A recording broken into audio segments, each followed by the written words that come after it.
Bonjour les amis. Voilà, je vais vous faire une petite présentation d'un top 10 des tarots pour Halloween que j'ai en ma possession et que j'utiliserai pour partie, voire tous, pour cette période. Donc voilà, alors vous allez avoir des jeux qui sont plus ou moins vieux, plus ou moins récents, et surtout plus ou moins accessibles. J'en ai peut-être un là où j'ai un doute sur l'accessibilité. En français, c'est sûr qu'il ne l'est pas. Mais je sais que je l'ai vu en anglais et en espagnol, donc je vous le présenterai. Voilà, donc je vais vous commencer par les tarots et je vous ferai une deuxième poste pour les oracles que j'utiliserai pour Halloween, qui font Halloween et qui sont sympas à utiliser pendant cette période. Donc je vais commencer par le premier tarot que je vais vous présenter, c'est le tarot des belles créatures de G.R. Rivera et qui est illustré par Jasmine Beckett-Griffith. On ne la présente plus avec ses... Elle a vraiment un style particulier avec ses poupées tristes qui font très période, pour moi, très période hiver et surtout très Halloween. Je vais vous montrer. Donc c'est un jeu qui date. Il est aux éditions Exergue au prix de 32 euros. Oui, il date de quelques années déjà, je vais vous le dire. Donc il se présente comme ceci. La boîte est comme ceci. Elle s'ouvre comme ceci. Je trouve ça très original. Donc vous avez l'auteur et vous avez Jasmine Beckett-Griffith. Le livre, bon là je l'ai mis à l'envers parce que je l'ai quand même utilisé ce jeu. Je l'ai beaucoup utilisé. Il est très beau le livre aussi. Il se présente comme ceci, mais il est en papier glacé, en couleur. Vous avez les tirages, tout ça. Bon, je ne veux pas vous faire la review du livre. Et vous avez en fait les cartes en grand format avec une petite phrase de guidance, le mot-clé, c'est rapportant, une description, une explication à l'envers et à l'endroit.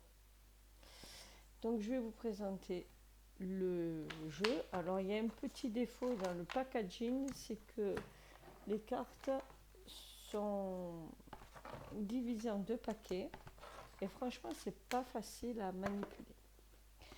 Alors pourquoi je dis qu'il fait Halloween? Mais déjà parce qu'il est violet sur le côté et noir. Quand on peut voir, c'est très ambiance Halloween. Et les cartes sont comme ceci. Alors moi j'aime bien pour les débutants parce que on a le nom de la carte. Là par exemple, là c'est le 10 d'épée et on a un mot-clé comme l'irrévocabilité. Donc ça peut être très sympa pour débuter d'avoir des cartes comme ça. Après, il faut aimer l'ambiance greffitaine, c'est-à-dire que vous avez des fois des cartes qui n'ont pas trop de rapport les unes avec les autres par rapport au style. Elle reprend des fois des vieux tableaux, enfin voilà, c'est vraiment l'ambiance de Jasmine. Voilà, j'aime beaucoup là, les trois sorcières qui font très sœur Halloween pour le surnaturel. Donc on a des cartes supplémentaires. C'est un tarot, hein. Voilà. Donc celui-là, si vous voulez, c'est le tarot des belles créatures. Il est très sympathique, très bien pour les guidances et très facile à utiliser quand on débute, je trouve. Parce qu'il y a ces mots-clés. Après, sur la pertinence intuitive des cartes, moins, je trouve. Mais bon, voilà. Et bon, on connaît ce jeu, je pense, hein. Et comme vous pouvez voir, des fois, les cartes sont très différentes les unes des autres. Donc voilà, c'était le premier, le tarot des belles créatures de Jasmine Griffith. Donc, Beckett Griffith. Pour le deuxième, on va rester dans les enfants un peu tristes. On va prendre le Nicoletta Ciccoli Tarot. Il est en train d'être réédité, j'ai l'impression qu'ils ont fait un tarot, j'ai l'impression que c'est les mêmes cartes remasterisées. Je vais peut-être le prendre parce qu'il n'y a pas les bords dans le prochain.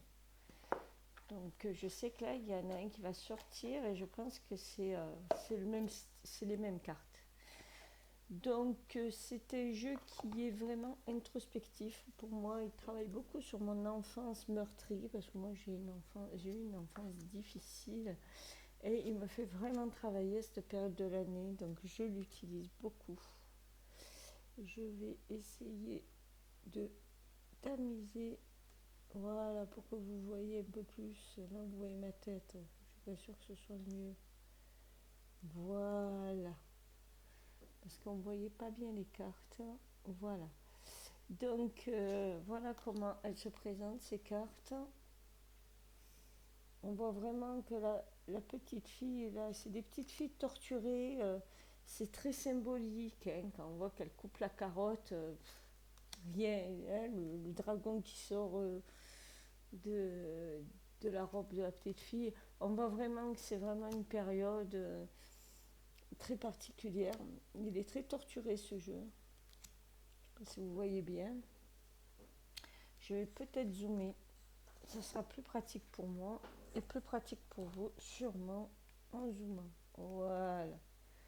Donc voilà les cartes, comment elles sont. Voilà.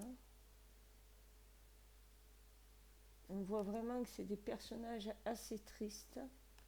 Il y a un côté enfant, mais enfant qui va vers l'âge adulte. Parce qu'ils ont des regards quand même assez torturés, pas très enfantins. Voilà. Donc ça, je trouve qu'il fait très Halloween. Le dos est comme ceci. Voilà. Regardez ces abeilles qui torturent un peu le... Donc on passe vraiment par le côté un peu dur de l'enfance, cruel de l'enfant et torturé de l'enfant.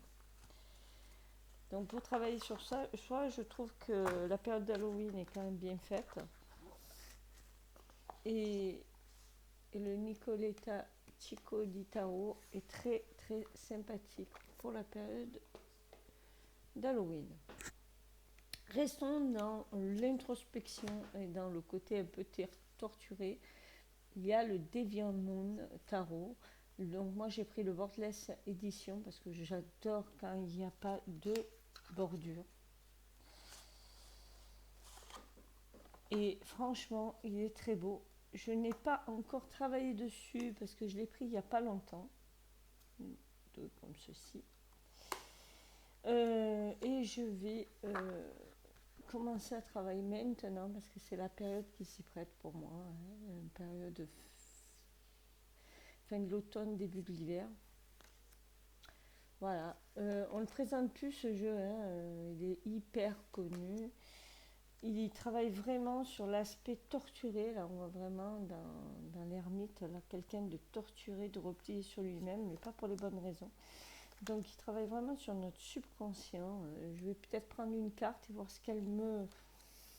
Comme celle-là, là, cette mort qui est vraiment perturbante avec ce petit personnage écrasé là, par le mental. C'est peut-être ce que je ressens en ce moment d'ailleurs. Voilà. Et toutes les cartes sont torturées, hein, même les cartes dites solaires, c'est particulier. Donc c'est un jeu vraiment fait pour travailler sur son subconscient et travailler sur ce qui est... on voit des visages déformés, donc c'est vraiment notre aspect sombre et notre aspect hideux, qu'on dit hideux, mais qui fait partie de nous, qu'on peut travailler avec ce jeu. Enfin, c'est comme ça que je le ressens en touchant les cartes. Hein. Et je pense qu'il va être dur à travailler. Donc c'est pas un jeu qui va être pour moi divinatoire, mais qui va être plutôt un jeu d'introspection et de travail sur moi-même. Peut-être faire un shadow work, ouais. Peut-être faire un livre vraiment avec ce jeu, travailler sur mes parts d'ombre, mais ça va être plus. Voilà, d'ailleurs je vais le laisser dehors parce que je vois qu'il faut que je travaille sur certains aspects cachés de ma personnalité. Donc je vais le laisser là. Un autre jeu qui fait Halloween, qui est pas trop cher parce que alors je vous ai pas dit l'édition de celui-là. Alors moi je sais plus où c'est que je l'ai acheté celui-là. C'est le US Game. Je l'ai acheté chez US Game. Faites attention parce qu'il y a des fakes sur ce jeu. C'est Patrick Valenza qui a fait ce jeu. J'aime beaucoup les jeux de Patrick Valenza. Je vais peut-être acheter un autre jeu aussi que j'ai vu, un autre tarot qui me plaît pas mal. Voilà. Donc c'était pour vous dire. Après, un autre jeu que je vais qui a quand même quelques temps maintenant, c'est le Tarot interdit Vampiria de Victor Dickens. Alors c'est Emmanuel Igier qui a fait le livre, très très bien fait, le guidebook, et Nicolas Jean Monod qui a fait le jeu. C'est basé sur des livres pour des jeunes, d'ados, qui sont très bien faits, parce que j'ai commencé à les lire. Moi j'ai dit tiens, on va les lire. C'est sur une épopée de vampires. Alors ils disent qu'en fait la royauté est devenue vampire et il y a des chasseurs de vampires. Alors c'est sous l'époque de Louis XIV. Louis XIV est devenu vampire et l'histoire se tourne autour d'une jeune fille issue d'une famille de chasseurs de vampires qui plus ou moins va un peu graviter dans le monde des vampires. Et voilà, et on suit cette épopée-là. C'est pas mal, c'est pas mal. Après, ça reste un livre jeunesse, comme on appelle, mais il y a des livres jeunesse qui sont très bien. Donc c'est ça, je crois qu'il y a trois, oui, il y a 3 livres. Donc Vampiria, ça s'appelle. Et il y a un tarot interdit dans l'histoire de Vampiria. Alors ça, moi, c'est moi qui l'ai fait, ce petit pochon là. Voilà, donc je vous disais le guidebook qui est bien fait. Donc les éditions, parce que j'ai oublié de vous le dire, 404. Alors ça, c'est, comment dire, j'aime bien cette édition parce qu'ils font des jeux petit prix. Et là, c'est un jeu petit prix parce qu'il est moins de 20 euros. Donc je vous le conseille. L'inconvénient, c'est que c'est un pipe deck, mais un pipe deck quand même assez... enfin, je vous montrerai.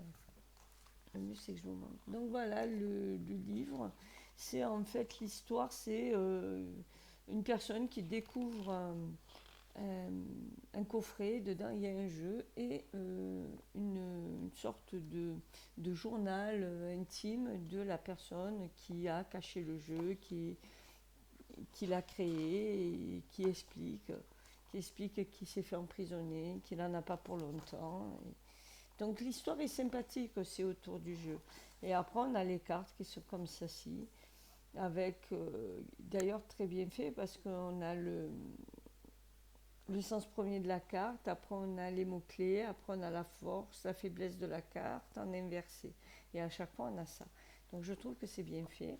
Après, on a les mineurs. Les mineurs, par contre, on n'a pas la représentation de la carte, mais on a toujours ce côté mots-clés, force, faiblesse et inversé. J'aime bien, il est vraiment bien fait, il est sympathique à lire, ce livre. Et là, on a la suite des épées ici, avec toute la suite, et là, les cours. Voilà. Donc, il est très beau. Et il m'inspire parce que les pipe decks, généralement, je suis plus Rider-Waite que Tarot Marseille. Alors là, c'est ni un Tarot Marseille, ni un Rider. Parce que... Mais il est un peu type pipe deck. Alors moi, j'ai noirci les tranches, elles sont blanches à l'origine. Mais je trouvais que ça lui allait tellement bien d'avoir les tranches noires. Alors c'est un fini mat que j'aime beaucoup. Le dos est comme ceci, complètement réversible. Et nous avons les majeurs qui représentent les vampires, donc la royauté. Les mineurs qui ne sont pas illustrés, puis c'est un pipe deck. Mais dans le 5 de miroir, on a vraiment le côté brisé, donc le côté quand même négatif du 5. Voilà. Donc, et après, on a les mineurs, les épées. Alors ça, les mineurs, c'est tout ce qui représente l'humanité et les chasseurs de vampires. Voilà. Et comme vous voyez, le 9 de pieux est quand même représentatif du 9 de pieux. Voilà, là c'est des miroirs. Donc on peut quand même interpréter en intuitif pas mal les mineurs. Voilà comment il se présente, il est très beau. Il est très très beau. Et il est petit prix. Et en plus, il est bien expliqué. J'adore cette roue. Cette roue de la fortune qui s'appelle ici la roue des possibles parce que ça a été quand même.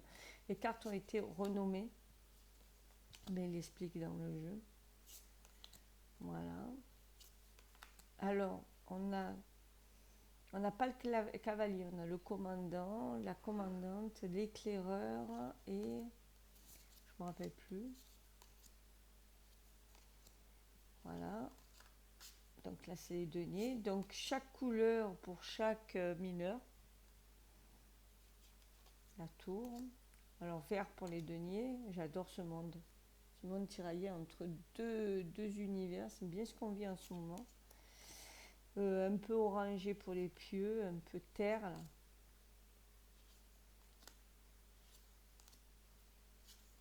Bleu, vous l'avez vu pour les miroirs, qui représente l'air, qui représente donc les miroirs qui représentent les épées. Ah, ce diable est pas beau. Il est magnifique ce jeu. Il est vraiment très très très très très très bien fait.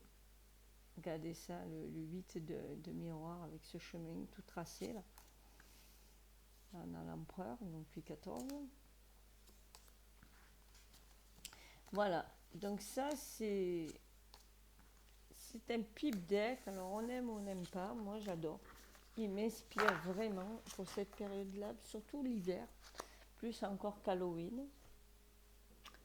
Un autre jeu que je trouve qui fait très hiver et qui peut être vu aussi comme un moment Halloween, qui est dur. Je ne joue pas trop avec lui, je le trouve très beau, mais il est dur quand même, je le trouve très dur à interpréter. C'est le tarot des sorcières et de la roue de l'année. Donc voilà, il mérite d'être encore travaillé, je pense, par moi. Donc toujours cette ouverture que j'aime beaucoup là. Donc les éditions de ce jeu, c'est le Lotus et l'éléphant. Et la créatrice, c'est Bérangère de Moncy. Il est très beau. Il est en noir et blanc et doré. 3 couleurs. Voilà. J'aime bien le guidebook, comment il est fait. Voilà. Il y a peu d'explications, beaucoup de mots-clés. Et voilà comment il est. Quand il est dans un pochon doré. Et il se présente comme ceci. Le dos réversible, les tranches. Et voilà comment il est. Donc il fait très hivernal. On a les représentants des éléments qui sont comme ceci. On a ici le nom de la carte. Et il est très symbolique lié aux sorcières. J'avoue que j'ai un peu du mal à travailler avec. Je le travaille peut-être souvent en symbolique, et rarement comme un tarot. Parce que comme vous pouvez voir, là, le 7 d'air, il s'apparente vraiment à un pipe deck pour moi, donc j'ai un peu du mal. Tous les cavaliers, ce sont les constellations. Donc il peut être bien à travailler avec les constellations, les symboliques et les archétypes de la sorcière en fait. Voilà, cette carte fait très Halloween avec le 3 de terre. Voilà, c'est ça qui me gêne, c'est que là c'est un cristal et on ne voit pas bien les cristaux, ce que c'est, puisqu'ils ne sont pas en couleur. Mais j'aime beaucoup par contre toutes les majeures. C'est pour ça que je l'ai pris, hein, pour les majeures essentiellement, et pour les cavaliers qui représentent à chaque fois une constellation que je trouve magnifique. Voilà. Mais j'ai un peu plus de mal à reconnaître les plantes et les cristaux, hein, parce que c'est pas évident, noir et blanc comme ça. Mais il est très beau. Il est très beau. Regardez cette lune comme, du 4 d'eau, là, comme elle est magnifique. Donc ça aussi, il ne faut pas confondre le 4 d'eau avec la lune. C'est un jeu qui est assez compliqué pour un débutant. Je ne le conseille pas du tout pour un débutant. Mais il est très beau. Voilà. Et il fait bien Halloween. Un autre jeu qui est pour moi un jeu d'Halloween par excellence, c'est le Edgar Allan Poe Tarot. Il est très sympatoche, mais alors très bien, très sympathique. Et pour tous ceux qui ont étudié Edgar Allan Poe, moi je l'ai étudié en 5e comme beaucoup, on retrouve vraiment les histoires d'Edgar Allan Poe. En plus, les auteurs l'ont très bien expliqué dans leurs livres, hein, franchement. On voit, il y a une référence, une description de la carte, une référence du texte d'Edgar Allan Poe. C'est les éditions Arcana Sacra avec la qualité qu'on connaît d'Arcana Sacra, la beauté Arcana Sacra des jeux et des boîtes. Je crois que l'édition est toujours la même. Ils ont laissé ce packaging de la boîte et j'aime beaucoup. Alors, il y en a qui disent oh, on n'a pas besoin de la grande boîte. Moi, je trouve ça sympathique. On a la petite boîte qui est aussi belle que la grande. Le livre est très bien fait. Par contre, j'ai peur que dans le temps, il s'abîme. Hein, parce qu'il est collé, là. Il n'est pas, comment on appelle ça, cousu. Voilà, donc les cartes. Là, on a la représentation de la carte. Ici, le nom.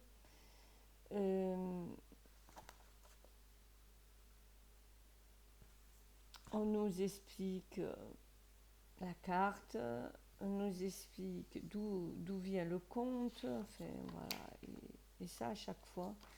Et je trouve ça très sympathique.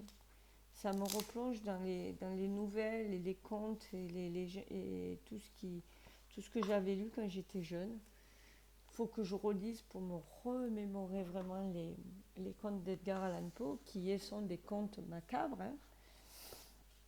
Voilà la boîte.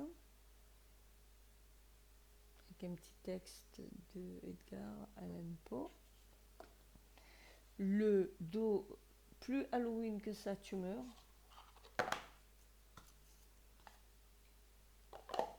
On aurait pu lui mettre bleu, un bleu ou un violet sur les côtés, ça aurait été super, ça aurait bien été au jeu. Peut-être que je le ferai à terme. Et là, c'est des bords neutres. Et voilà le jeu, comment il est. Je vais vous le mettre bien centré. Voilà. Et en fait, tout ça, c'est des scènes repris des contes d'Edgar Allan Poe. Il respecte le Rider-Waite. On retrouve vraiment là, dans le 2DP, bien qu'il n'y ait pas les épées en main, on comprend quand même. Voilà, la tour, bien sûr qu'on la comprend. Euh, il reprend donc des scènes, des contes et des nouvelles d'Edgar Allan Poe. Là, c'est Edgar Allan Poe en train d'écrire. Et en même temps, il reprend bien le Rider, la mort. Là, il faut comprendre qui c'est. Il est très explicite. Il a un côté macabre qui fait très Halloween. Même les cartes lumineuses sont assez clair-obscur en fait.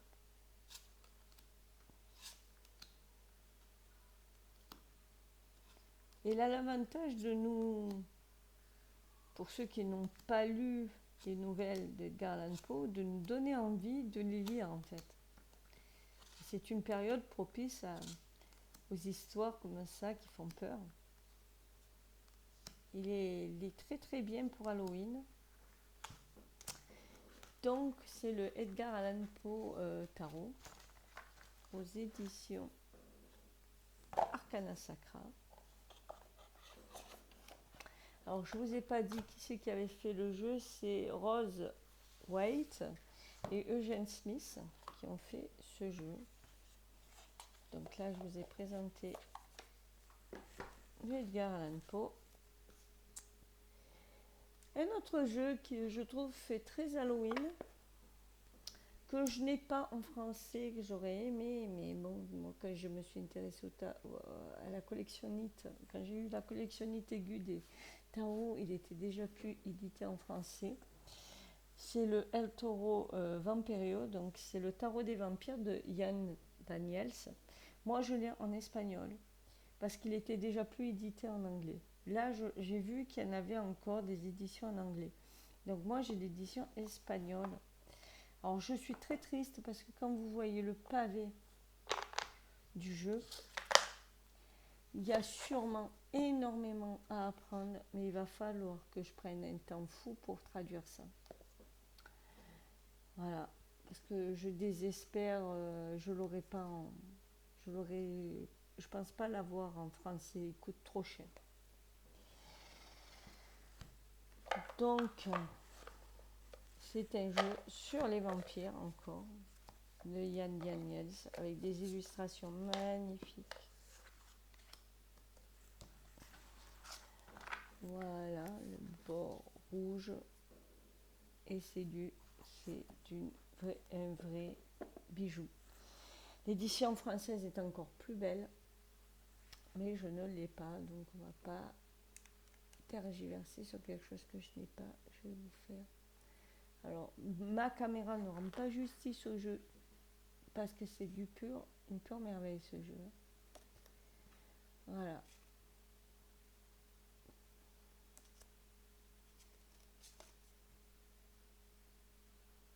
Il est sublime ce jeu, sublime.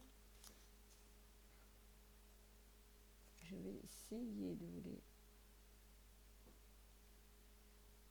Voilà. C'est un jeu magnifique, regardez ça, comme c'est beau. Ah bien sûr, moi j'ai tout en espagnol. Hein.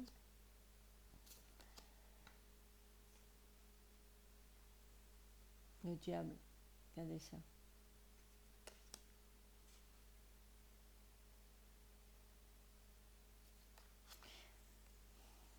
Là c'est le 10 de crucifié, je crois, non? Ouais, c'est ça. Regardez ça, comme c'est beau. Il y a un côté un peu Dracula de Francis Ford Coppola dans ce jeu.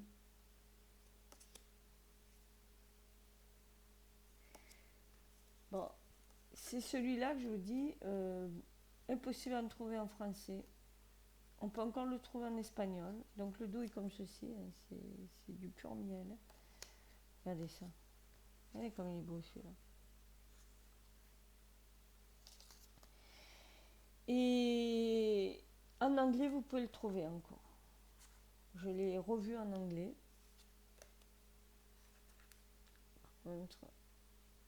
J'aurais aimé l'avoir en édition française, rien que pour le guidebook, parce que comme je vous ai dit, le guidebook est énorme. Il peut y avoir énormément d'informations dessus. Frustration énorme de ne pas pouvoir... j'ai pas eu le temps de traduire, il faudrait énormément de temps pour traduire ça. Je le traduirai un jour. Pour le moment, je ne peux pas. Donc, je n'ai pas le temps. Je vais essayer de le rentrer sans tout abîmer, ce qui n'est pas évident. Voilà, donc ça c'était le tarot des vampires de Ian Daniels. On va aller vers des jeux un peu plus kawaii, un peu plus jolis, un peu plus mimi. Donc on a le Bout Tarot de Célia Médesville, un jeu auto-édité. Ah tiens, je l'ai mis à l'envers, comme quoi j'ai joué avec.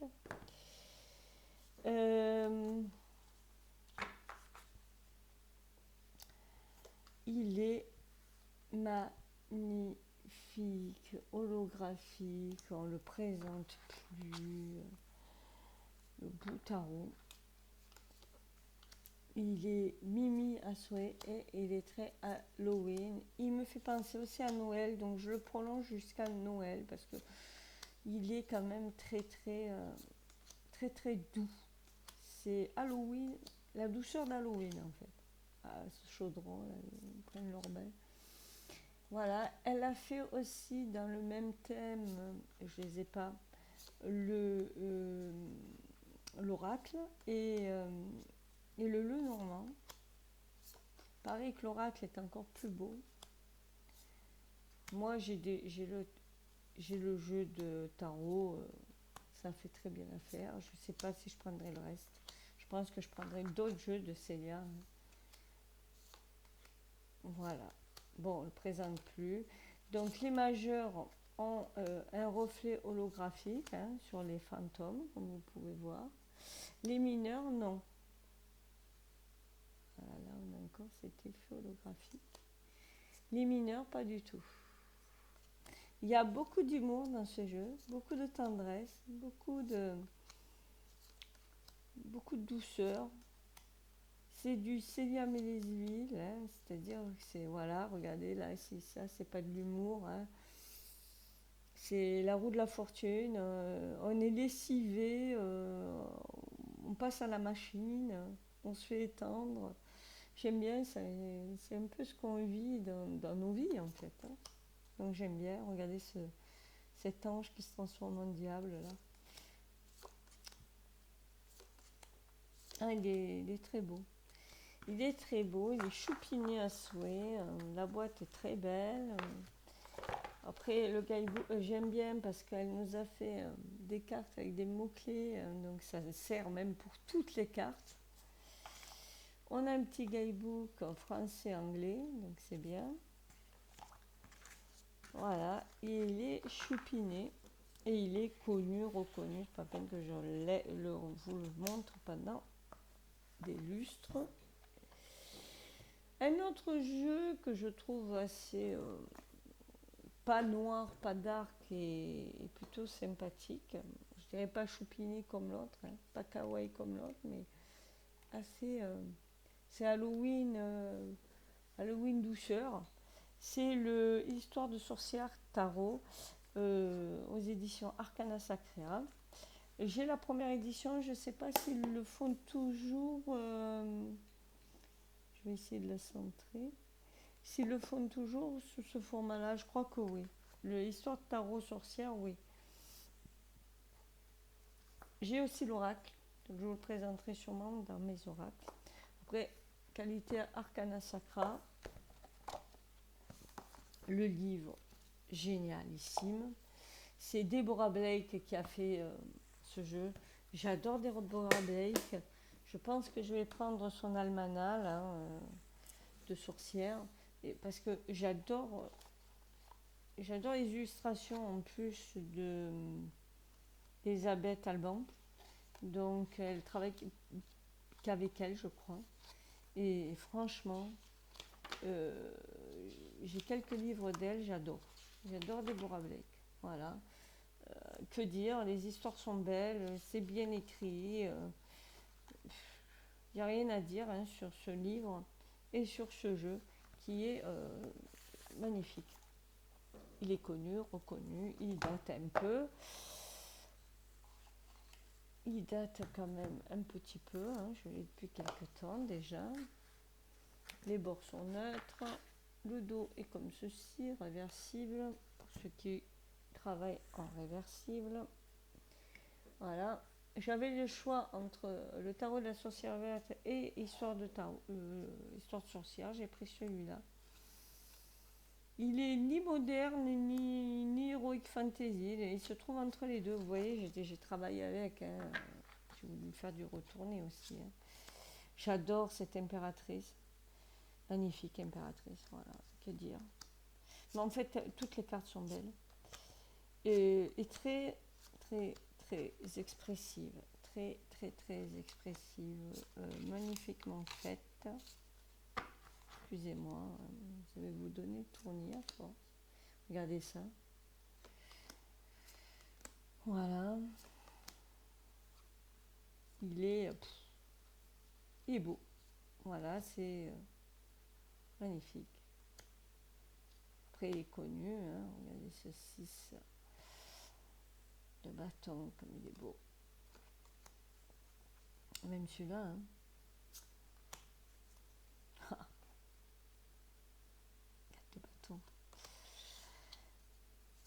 Et franchement, bon, c'est sur le thème de la sorcière, donc j'aime bien. Il fait très période Halloween. Voilà. Donc ça, c'est le jeu Histoire de sorcière de Deborah Blake aux éditions Arcana Sacra. Je crois qu'il est, ouais, il doit être à 30 euros, hein, je crois. Je n'ai pas le prix de ce jeu. 32 euros, je l'avais payé. Je crois qu'il doit être à peu près au même prix. Voilà. Et pour finir, on va finir avec un jeu qui est complètement de saison, qui est un jeu en anglais. J'essaie de ne pas vous mettre trop de jeux en anglais, mais bon, après, un tarot reste un tarot. C'est un jeu qui a été écrit par Barbara Moore. Les illustrations sont de Jonathan Hunt. Franchement, magnifique jeu. Je n'ai pas encore joué, je voulais jouer pour la période d'Halloween avec ce jeu.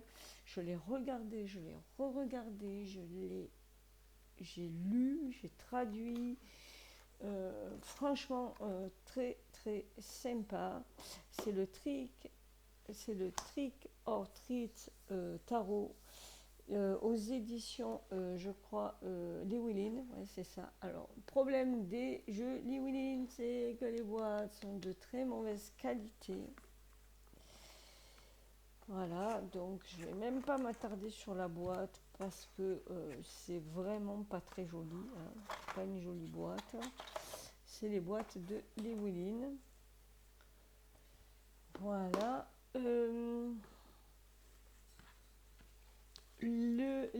J'aime beaucoup, franchement, bien souvent. Je préfère les éditions anglaises, et ça je le dis aux éditeurs français. Mais pourquoi vous changez le format des guidebooks qui sont en version anglaise? Traduisez-le mais dans le même format. Quand je vois des jeux comme ça, avec de cette qualité d'imagerie, de packaging, bien souvent je suis déçue par rapport aux versions françaises. Parce qu'on se retrouve avec des petits formats, souvent en noir et blanc, ça n'a pas le même rendu. Alors c'est très frustrant. Voilà. Donc on nous explique un peu, hein, on nous explique un peu Halloween, on nous explique, et après on nous explique la carte, voilà. Et franchement, il y a énormément d'explications sur les cartes. Voilà. Et après, on passe à la description sur le carte, sur Halloween, sur la conception du jeu. Voilà. Et après, on a la présentation de la carte, une explication de la carte, description de tout ça, les mots-clés, en renversé, ce que ça veut dire. Donc c'est assez succinct, mais ça fait le job. Voilà. Et il est très bien fait. Et derrière, on a les tirages de cartes. Et ça, c'est intéressant de faire les tirages pour Halloween, des tirages spéciaux Halloween. Voilà. Voilà, il y en a quand même quelques-uns. Alors, on a des classiques. Hein. On a des classiques et des un peu moins classiques. Voilà. Donc, le jeu, comment il se présente? Donc, nous avons le dos qui est super joli, je trouve, qui est complètement réversible. Les tranches qui sont toujours neutres mériteraient d'être orange ou violet. Et les cartes sont comme ceci. Alors, on a tous les personnages de la pop culture revisités format Halloween. Voilà, là on voit bien, hein, c'est Star Wars. Voilà, le dragon. Ça, je trouve, c'est rigolo à souhait quand même. On va pas aller loin là. La sorcière. Et j'aime beaucoup, en fait, le deux de couple, là, les amoureux, c'est quand même... Bon, ils sont mal barrés dans la vie, hein, c'est... comment il s'appelle Véron. Ah ben vous me reprendrez. De Shakespeare. Ah, j'ai plus. Ah, j'ai plus. Le 3 de coupe. Voilà. Il a trop mangé de bonbons. Donc voilà, il y a un peu d'humour dans ces trucs. Et moi, ce que j'aime bien, c'est que là, on a le monde qui est comme ça. Je vais vous montrer. En fait, on suit un petit fantôme, un petit enfant qui va faire sa tournée d'Halloween et qui va collecter des bonbons. Et ça, je trouve ça génial. Parce que quand on regarde, au début, il part comme ça, tout seul, à l'aventure. Il a son chat pour le protéger. Et il va suivre tout un cheminement dans la soirée en rencontrant tous les personnages, toutes les cartes. Et vous voyez, il a ses yeux, il n'a pas de bouche, il y a la petite citrouille qui fait la tête. Et à la fin, il est content, il a sa bouche qui est formée, donc il a progressé en aventure. Et on a la petite citrouille qui est contente parce qu'elle est pleine de bonbons. Et lui, il revient dans sa maison rempli de bons souvenirs et en ayant évolué puisqu'il a une bouche. Ah, moi, je trouve ça génial. Donc voilà, c'est un jeu qui est super bien fait, qui est très joli, qui fait très pop culture aussi. Hein, quand on regarde ça, regardez ça. C'est pas trop rigolo ça.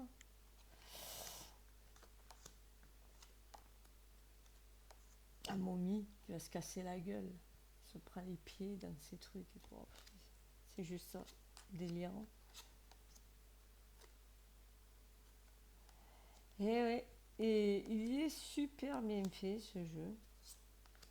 Et j'ai hâte de vraiment l'utiliser, de voir ce qu'il me dit, de voir qu'est-ce qu'il me dit. Je vais faire un tirage Halloween sûrement avec lui pour m'amuser.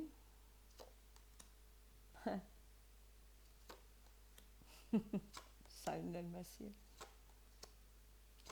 Une des glaces. Comment ça s'appelle? C'est le Seigneur des Anneaux, ça.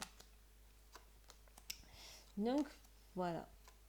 Moi, je vous le conseille. Il n'est pas. Il est à 32 $ US. Ça fait 30, 31, 32 euros. Regardez.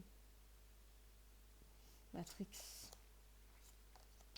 Donc après, à vous de voir si vous voulez faire la référence pop culture ou si vous voulez, comment dire, faire la référence du tarot ou si vous vous inspirez carrément de la symbolique du personnage et de la situation. Ils sont très parlants parce qu'ils sont très modernes en fait.